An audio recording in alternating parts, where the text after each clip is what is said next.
que el tiempo no te estrese. Si las uñas no te muerdes, rasga el tiempo. Cuando desesperes, es como va a funcionar. Estando en el mismo lugar, no importa si contar instantáneo nada hay. Te despiertas para soñar y te duermes para despertar. Entre sueños me ves otra vez.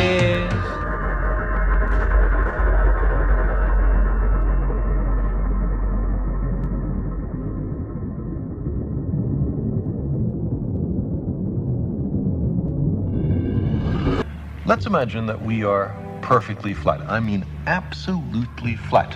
And that we live, appropriately enough, in a flatland. A land designed and named by Edwin Abbott, a Shakespearean scholar who lived in Victorian England. Everybody in flatland is, of course, exceptionally flat. We have squares, circles, triangles, and we all scurry about, and we can go into our houses and do our flat business.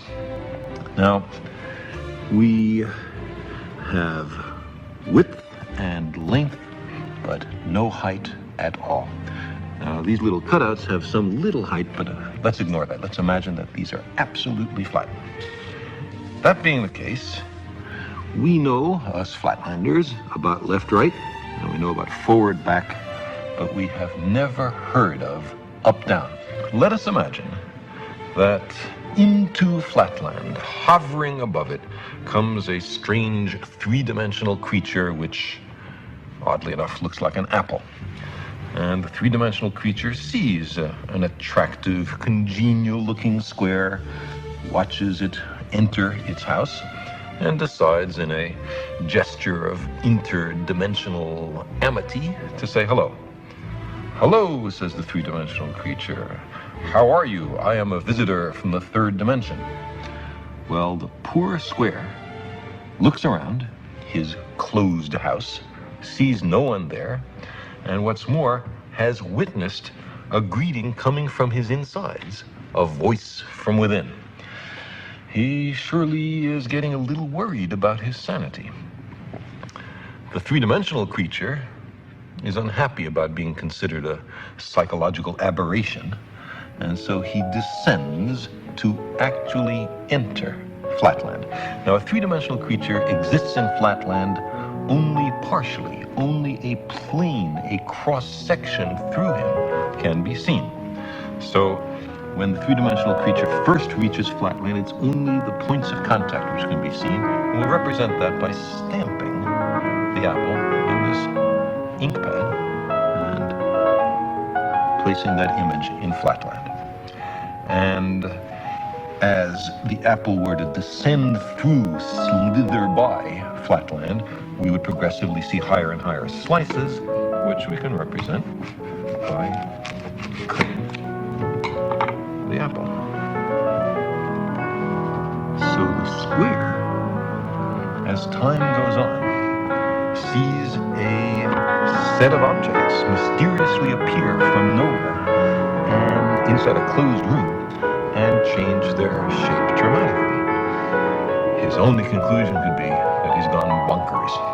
Well, the apple might be a little annoyed at this conclusion, and so, not such a friendly gesture from dimension to dimension, makes a contact with the square from below and sends our flat creature fluttering and spinning above flatland. At first, the square has no idea what's happening. He's terribly confused. This is utterly outside his experience. But after a while, he comes to realize that he is seeing inside closed rooms in flatland. He is looking inside his fellow flat creatures. He is seeing flatland from a perspective no one has ever seen it before to his knowledge. Getting into another dimension provides as an incidental benefit a kind of X-ray vision. Now our flat creature slowly descends to the surface, and his friends rush up to see him. From their point of view, he has mysteriously appeared from nowhere. He hasn't walked from somewhere else. He's come from some other place. They say, for heaven's sake, what's happened to you? And the poor square has to say, well, I was in some other mystic dimension called up. And they will pat him on his side and comfort him, or else they'll ask, well, show us, where is that third dimension? Point to it. And the poor square will be unable to comply. But maybe more interesting is the other direction in dimensionality. What about the fourth dimension?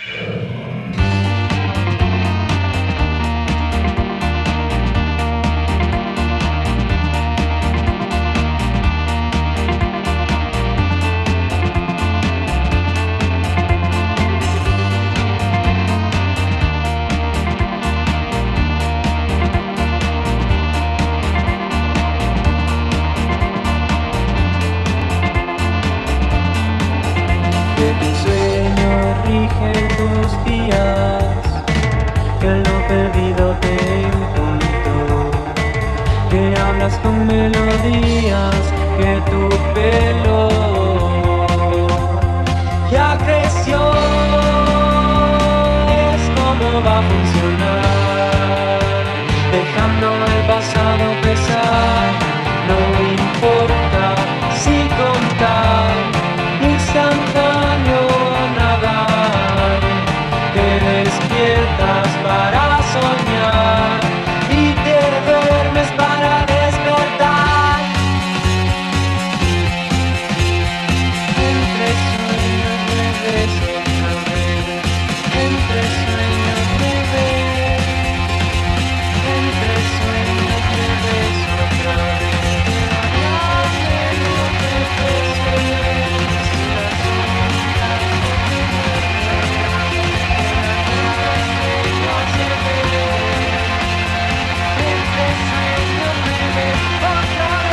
Seems to be solved the dimensions in the story by one, and you have something like the situation which many cosmologists think may actually apply to us.